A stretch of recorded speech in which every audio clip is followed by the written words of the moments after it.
Graça e paz, queridos irmãos. Esse áudio vai ser o áudio que nós temos atrasado por causa do dia que eu fiquei doente. Então, eu vou gravar de uma maneira bem sucinta para que nós possamos ficar em dia. Vamos começar com o Salmo 127, quando todo trabalho é inútil. É de Salomão. A não ser que o Eterno edifique a casa, trabalham em vão os que desejam construí-la. Se o Senhor não proteger a cidade, inútil será a sentinela montar guarda. Os obstinados que retardam seu sono até alta noite acordam antes do amanhecer e idolatram o trabalho. Não alcançarão os bens que o Eterno concede aos que o amam, mesmo quando estes estão repousando. Quanto a seus filhos, eles são herança do Senhor. O fruto do ventre é um presente de Deus. Como flechas na mão do guerreiro, são os filhos nascidos na sua juventude. Bem-aventurado o homem cuja aljava deles está repleta. Será respeitado até mesmo por seus inimigos quando pleitear com eles junto às portas da cidade. Amém. Hoje Provérbios está no capítulo 16, do 28 até o 30. O homem perverso vive provocando contendas, assim como o difamador que consegue separar os maiores amigos. O homem violento alicia seu próprio amigo e o guia pelas trilhas do mal. Quem faz sinais maliciosos com os olhos planeja o mal. Quem franze os lábios já está a meio caminho da prática do que é ruim. Entendam como vocês acharem melhor esse franzir dos lábios, né, meus irmãos? Vamos agora para o Velho Testamento, estamos em 1º livro de Reis. Hoje nós vamos para o capítulo 5, ou melhor, capítulo 4, os leais assessores de Salomão. Salomão foi rei de todo o povo de Israel. Os seus principais assessores foram estes: Azarias, filho de Zadok, o sacerdote, Eliorefe e Aías, filhos de Cisa, secretários, Josafá, filho de Ailube, arauto e cronista. Benaia, filho de Joiada, era comandante do exército. Zadok e Abiatar, sacerdotes. Azarias, filho de Natã, chefe dos governadores distritais. Zabude, filho de Natã, era sacerdote e conselheiro pessoal do rei Salomão. Aizar, zelador responsável pelo palácio. Adonirão, filho de Ábida, chefe dos servidores e escravos. Salomão tinha também 12 governadores distritais sobre todo Israel, que proviam o rei e sua casa. Cada um cuidava do abastecimento durante um mês do ano. Eis, pois, os seus nomes: filho de Ur, Ben-Ur, na região montanhosa de Efraim. Ben-Dequer, em Macás, Saalbim, Sete Bet-Semes e Elon, Bet-Anã. Ben-Ezed, em Arubote, Socó e em toda a terra de Éfer. Ben-Abinadab, em Nafote-Dor, planalto de Dor. Tafate, filha de Salomão, era sua esposa. Baaná, filho de Ailude, em Taanaque e Megido, e em toda a Bet-Seã, próxima de Zaretã, abaixo de Jezreel, desde Bet-Seã até Abel-Meolá, seguindo para além de Joquimeão. Ben-Geder, em Ramote-Gileade, e nas aldeias de Jair, filho de Manassés, em Gileade, bem como no distrito de Argobe, em Bazã, e em suas 60 grandes cidades fortificadas com muros e trancas de bronze em seus portões. Ainadab, filho de Ido, em Maanaim, Aimaás, em Naphtali. Ele se casou com Bazemate, filha de Salomão. Baaná, filho de Uzai, em Azer e em Bealote, Josafá, filho de Parua, em Issacar, Simei, filho de Elá, em Benjamim, Geber, filho de Uri, na região de Gade, terras de Seom, rei dos amorreus, e de Og, rei de Bazã. Ele era governador absoluto nesse distrito. O povo de Judá e de Israel era tão numeroso como os grãos de areia da praia do mar. Todas as pessoas tinham fartura em comida e bebida e viviam em paz e eram muito felizes. Salomão estendeu seu domínio sobre todos os reinos existentes, desde o rio Eufrates, até a terra que coube aos filisteus e até a fronteira com o Egito. Todos esses reinos dominados pagavam impostos ao rei Salomão e estiveram sob a majestade de Salomão durante toda a sua vida. Os mantimentos que Salomão e sua corte demandavam todos os dias eram em torno de 6.000 quilos de farinha de trigo e 6.000 quilos de farinha de outros cereais, 10 bois gordos, 20 bois de pasto e 100 carneiros, bem como cervos, gazelas e aves escolhidas. Salomão dominava todos os reinos a oeste do Eufrates, desde Tífisa até Gaza, e as populações viviam em paz em todas as fronteiras. Durante toda a vida de Salomão, Judá e Israel viveram em plena paz e segurança em seus territórios, cada cidadão debaixo da sua videira e da sua figueira, desde Dan até Berseba. Salomão possuía 4.000 baias para os cavalos dos seus carros de guerra e 12.000 cavalos de cavalaria. Os seus 12 prefeitos ou administradores distritais, cada um no seu respectivo mês, ficavam responsáveis pelo fornecimento da lista de alimentos que Salomão precisava para si mesmo e para todos que viviam no palácio. Os administradores não deixavam faltar nada para o rei Salomão e sua corte. Cada um também fornecia e entregava, no devido lugar, a sua cota de cevada e de palha para alimentar os cavalos que puxavam os carros de guerra e para os animais de trabalho. Deus concedeu a Salomão generosa porção de sabedoria e entendimento, uma capacidade de discernimento muito além do normal e conhecimentos tão abrangentes e profundos que não podiam ser medidos. A sabedoria divina outorgada a Salomão era maior do que a de todos os homens do Oriente e maior do que toda a sabedoria do Egito. Salomão era mais sábio do que qualquer ser humano, mais do que o israelita Etã, mais sábio que Emã, Calcol e Darda, filhos de Maol. A fama de Salomão espalhou-se por todas as nações em redor. Ele criou 3.000 provérbios e compôs 1.005 cânticos. Dissertou a respeito das plantas, desde o cedro do Líbano até o isopo que cresce nos muros. De igual modo, discorreu sobre os quadrúpedes, as aves, os animais que se movem rente ao chão e os peixes. Sábios de todos os povos vinham ouvir a sabedoria de Salomão.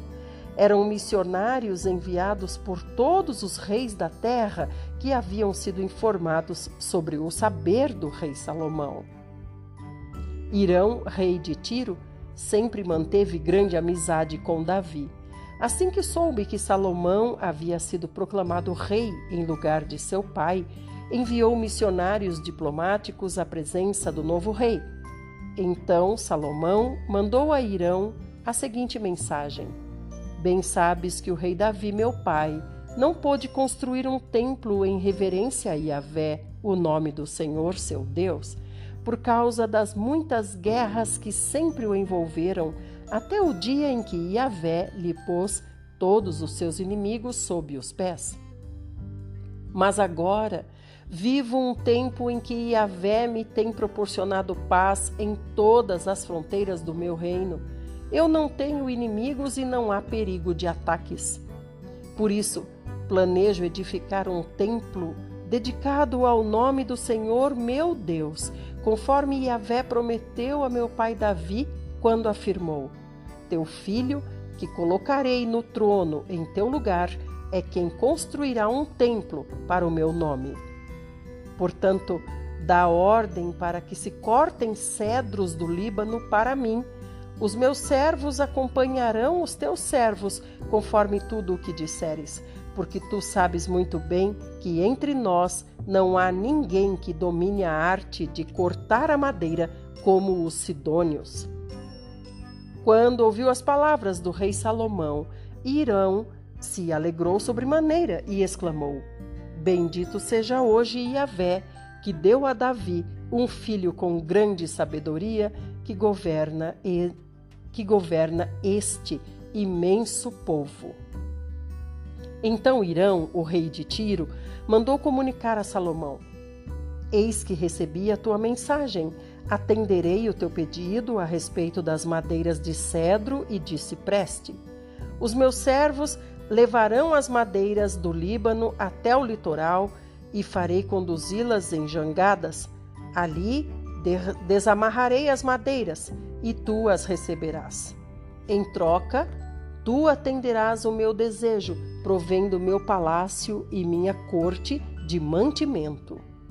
Assim, Hirão, rei de Tiro, passou a fornecer toda a madeira de cedro e pinho que o rei Salomão desejava.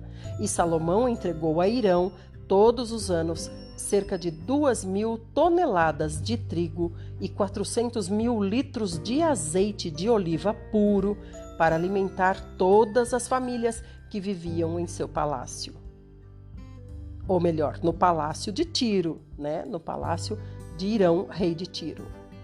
Yahvé, pois, concedeu generosa porção de sabedoria a Salomão, como lhe havia prometido, e houve paz e entendimento entre Hirão e Salomão, e os dois firmaram uma aliança entre si. O rei Salomão arregimentou 30.000 trabalhadores escravos de todo Israel e ordenou que fossem para o Líbano em grupos de 10.000 por mês, e eles se revezaram. Passavam 1 mês no Líbano e 2 em casa. Instituiu Adonirão como chefe sobre eles. Salomão também mandou à região montanhosa 80.000 homens especializados no corte de pedras e 70.000 homens para transportar as pedras. Ele colocou 3.300 capatazes, que tinham a responsabilidade de supervisionar a obra e comandar os trabalhadores. Irmãos, olha só, 70.000 homens só para transportar as pedras. A cidade que eu moro tem o quê? Uns 30.000. Imagine só. No ano 400, ou melhor, pulei. Obedecendo às ordens do rei Salomão, eles cortaram grandes blocos de rocha de ótima qualidade, a fim de servirem de alicerce de pedras lavradas para o templo. Os construtores de Salomão e de Hirão, e alguns cidadãos de Biblos, cortaram e prepararam a madeira e as pedras para a edificação do templo. Agora sim, no ano 480, depois que os filhos de Israel foram tirados da terra do Egito, durante o 4º ano do reinado de Salomão em Israel, no mês de Ziv, o 2º mês do ano, Salomão começou a construir o templo de Yahvé. O templo que Salomão edificou e consagrou a Yahvé tinha 27 metros de comprimento, 9 metros de largura e 13 metros e meio de altura. O pórtico, a sala de entrada do santuário, tinha a largura do templo, que era de 9 metros, e avançava 4 metros e meio à frente do templo. Ele mandou fazer janelas de treliças fixas para o templo, edificou andares em torno do templo, encostados na parede, tanto no pátio como do santuário interior, construindo assim salas laterais ao redor. O andar térreo tinha 2,70 metros e o terceiro andar tinha 3,15 metros. Salomão orientou que se produzissem saliências de apoio nas paredes externas do templo e, por esse motivo, não foi preciso perfurar as paredes. Na edificação do templo, só foram usados blocos cortados e preparados nas pedreiras para que assim, durante os trabalhos de construção, não se ouvisse o barulho de martelos, machados ou qualquer outra ferramenta. A porta para as salas laterais do meio estava no lado direito do templo e havia escadas espirais para subir ao andar do meio e deste ao terceiro. Deste modo, Salomão construiu e terminou o templo, ordenando que o cobrissem com vigas e tábuas do melhor cedro. Também edificou e concluiu salas ao redor de todo o templo, e cada sala tinha 2,25 metros de altura, e elas estavam ligadas ao templo por resistentes vigas de cedro. Então, a palavra do Senhor veio a Salomão.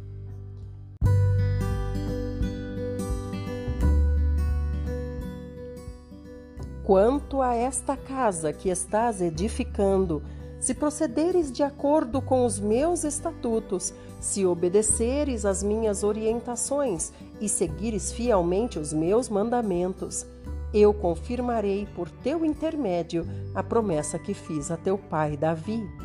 E habitarei no meio dos israelitas e jamais desampararei o meu povo de Israel.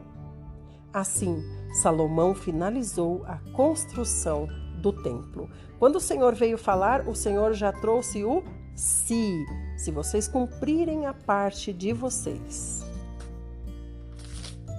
Salomão mandou forrar todas as paredes do templo por dentro com tábuas de cedro, cobrindo as tábuas desde o chão até o teto, e o assoalho foi feito com tábuas de pinho. Ele separou 9 metros na parte de trás do templo, erguendo uma divisória produzida com tábuas de cedro, do chão ao teto, a fim de edificar dentro do templo o debir, o Santo dos Santos, o lugar santíssimo. O ecal, o átrio principal, localizado em frente do debir, o santuário interno, media 18 metros de comprimento. O interior do templo era todo forrado de cedro, decorado com finos entalhes de figuras de frutos e flores abertas. Toda a parte de dentro da sala era revestida de tábuas de cedro da melhor qualidade. Não se observava nenhuma pedra aparente. Preparou também o santuário interno no templo para ali depositar a arca da aliança de Yahvé. O santuário interno media 9 metros de comprimento, 9 de largura e 9 de altura. E Salomão ordenou que toda a parte de dentro fosse revestida de ouro puro, e da mesma forma mandou revestir de ouro o altar de cedro. Também cobriu de ouro puro todo o interior do templo e estendeu correntes de ouro em frente do debir, o santuário interno.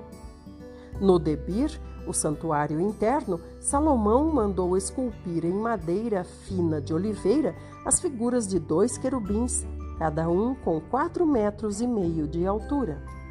As asas abertas da escultura destes seres celestiais mediam 2,25 metros, 4,5 metros de uma extremidade à outra. Os 2 querubins tinham exatamente a mesma medida e a mesma forma. A altura de cada estátua era de 4,5 metros. E Salomão colocou os querubins com as asas abertas no santuário interno do templo.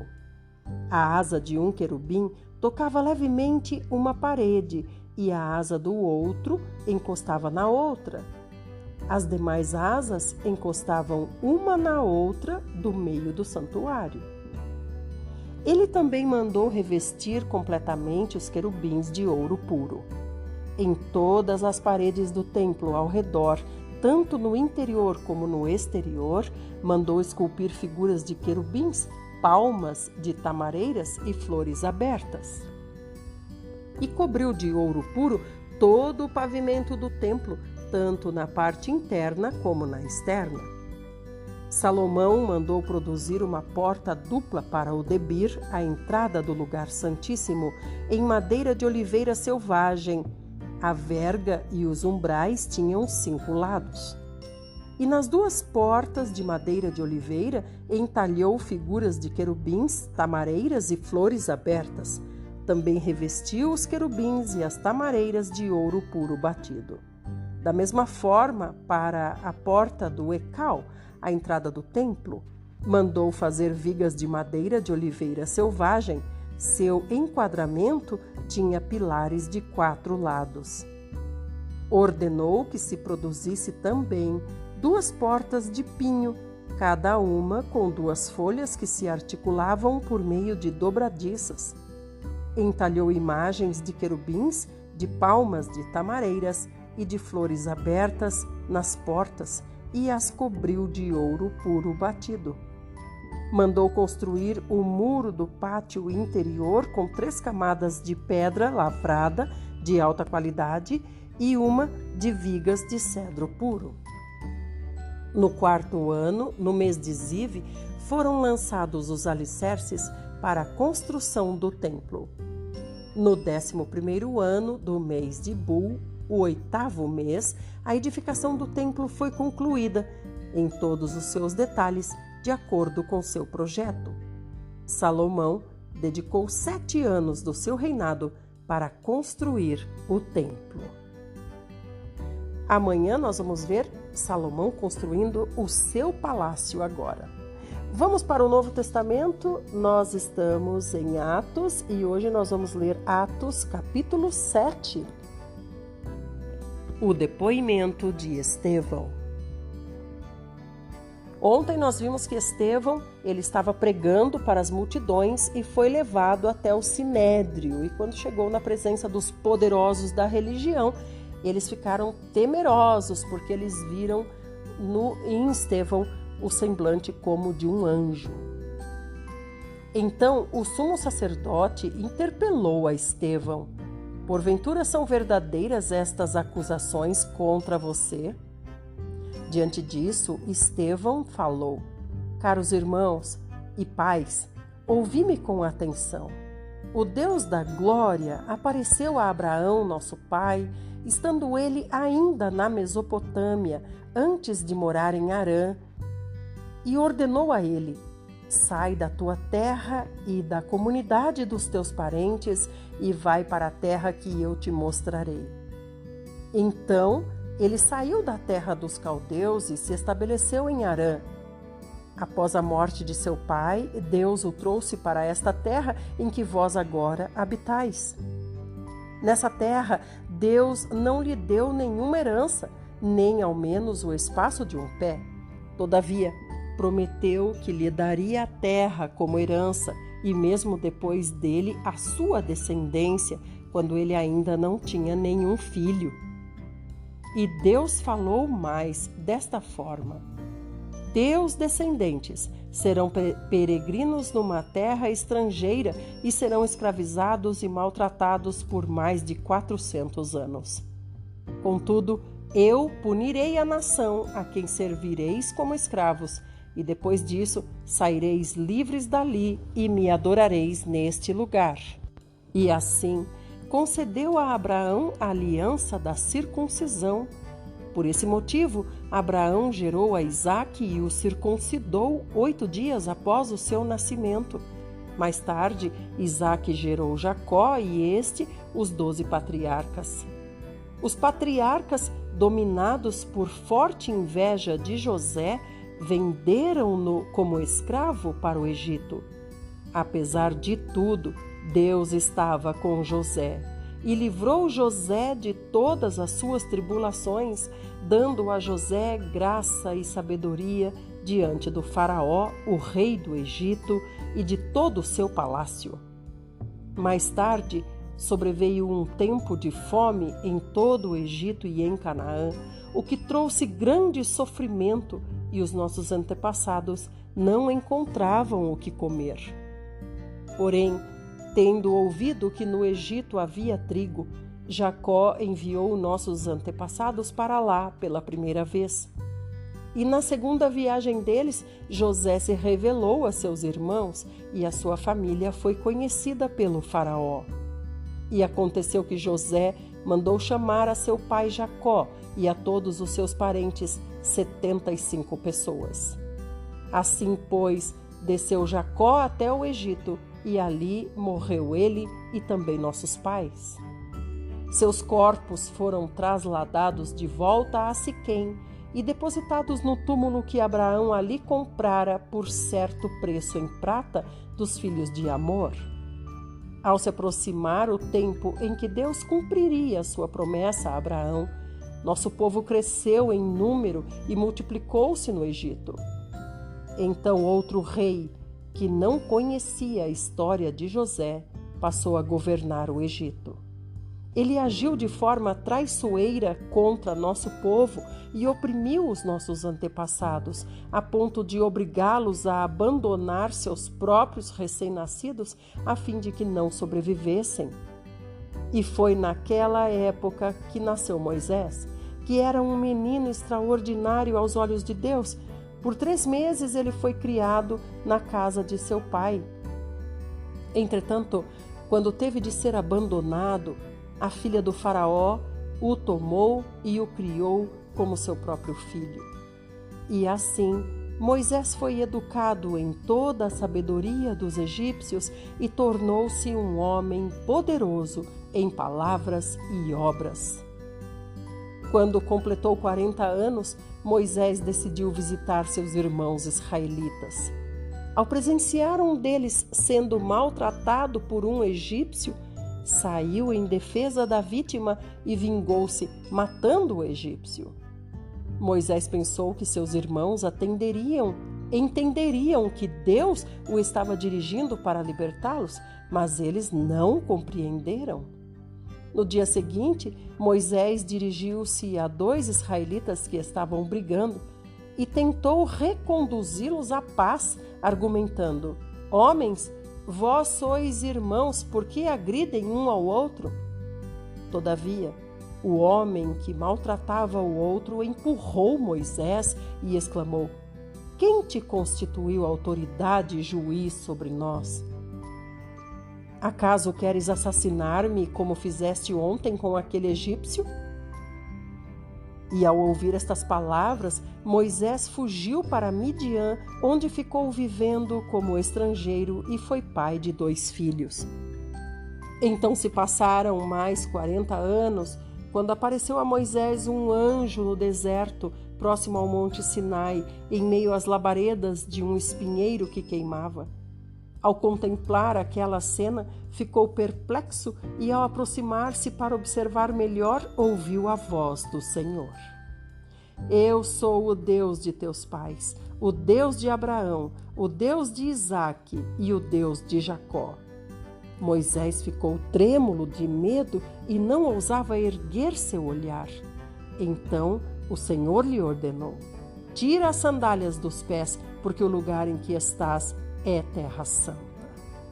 Até aqui, amados irmãos, amanhã nós vamos continuar com o discurso de Estevão lá no Sinédrio. Olha como Estevão era estudioso da palavra. Tudo isso aqui, Estevão não está lendo, Estevão está ditando, ou seja, contando para eles. Eles já sabem de tudo isso, mas eles estão ouvindo para que eles entendam que Estevão também é sabedor das Escrituras. Louvado seja o Senhor. Assim somos nós também. Nós temos que saber para quando precisar ter o conhecimento e o Espírito nos fará lembrar. Amados, fiquem todos bem. Agora nós colocamos em dia e amanhã nós continuaremos, se o nosso bom e maravilhoso Senhor Jesus assim o fizer.